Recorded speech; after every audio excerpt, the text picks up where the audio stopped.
Thank you very much, Madam Speaker. May I now call upon the third speaker from the government side, Ms. Edith Stojanovic.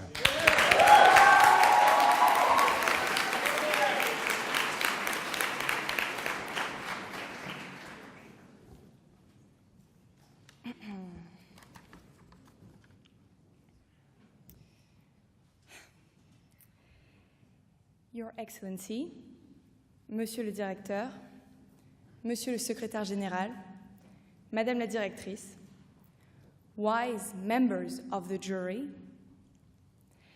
bell persons, saying you are the most astonishing is not demagoguery.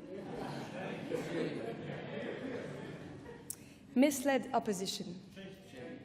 I'm really honored to be with you here tonight. Demagoguery, not demagoguery, who knows?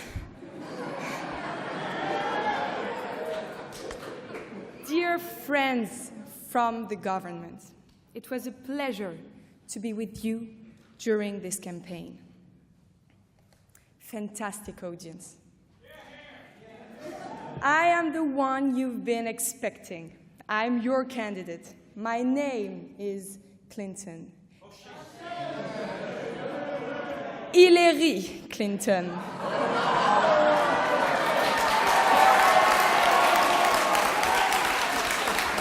And today is the last day of my campaign. It has been a long, enriching, and beautiful experience for me and those who follow me since the beginning, such as my amazing bus driver, even though he's a bit hard on the wheel. Today, I stand on this pulpit for the last time to tell you how grateful and proud I am for the support I received across this beautiful country of ours, the FDA. Today, I had planned to stay on the campaign bus with my friend and an ice cream pot to watch the results and celebrate the people's choice no matter what. But today, I heard so many mistakes about democracy and so many confusions about its sometimes evil twin, demagoguery, that I decided to come in front of you once again. Well, I listened to you, as you said, we're in a democracy. You correctly stated that. And you say that all Democrats are not demagogues. But in a democracy, like in a Athens democracy, it's about speaking on the agora. And when you speak, people... Point of information. No, thank you. Passions come out of the closet. The agora is about passions. And you correctly stated also that in a democracy, there are schools because you need an enlightened citizenry. Well, why? Because there are demagogues in the democracy. Good point. Well, my experience during our campaign trail and my long political career, almost 20 years, I know I'm in shape,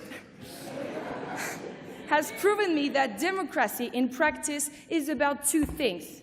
Well, my bus driver explained us that democracy exists only through demagoguery, but I will show you that for democracy to work in practice, people have to talk.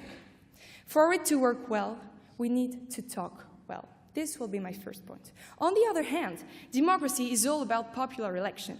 That will be my second point. If you want to be elected, being good or bad, it's not the point. You need to please the crowds.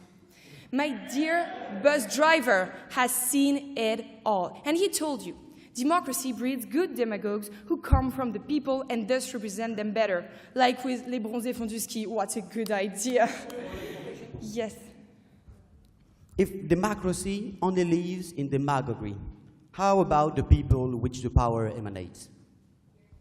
Well, they have to be convincing. They have to use demagoguery, even if they have a good idea. If you have a good idea and are not a demagogue, you're going to get trouble, friend. So, yet, I want to add that no matter how good your arguments are, no thank you, you will have to twist them and make them sharper if you want to succeed. See, my experience showed me that even with good ideas, you can lose a debate if you refuse demagoguery across the board. Point of information. Go ahead. What is the difference between convincing and persuading?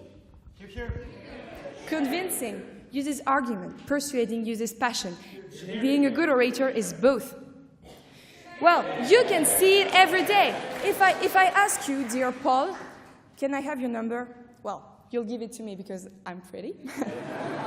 But if I ask you, Hello, can I have your number, please? You're so cute. Maybe you'll invite me to a restaurant. It's just the same in politics. Between us, what sounds more appealing? Saying that I will establish popular suffrage with a randomized scrutiny based on a center-reduced weighted average of the square cosinus of the median electorate? Or that I will give the power back into the hand of the citizenry? Yeah? People may go. No, thank you. People may go and check my program if they want details, but for those who don't, there will be some. Point of information. Likability, no, thank you, comes with flattering the audience and its moral sentiments. This leads me to my second point. To be elected, you have to touch and to persuade.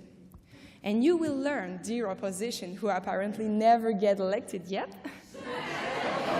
no, thank you, that no election derives only from rationality of the people. That even with the most rational, documented, and accurate technical arguments, eventually you'll reach the point where there is no certainty, where you will speak to the convictions, no, of the people, where you will touch their soul, or maybe not. So you talk about people who care about their desires, fears, and prejudices. You talk to who they are, not to a mechanical brain implementing decisions in order to maximize a utility function. And you will say that it is manipulation.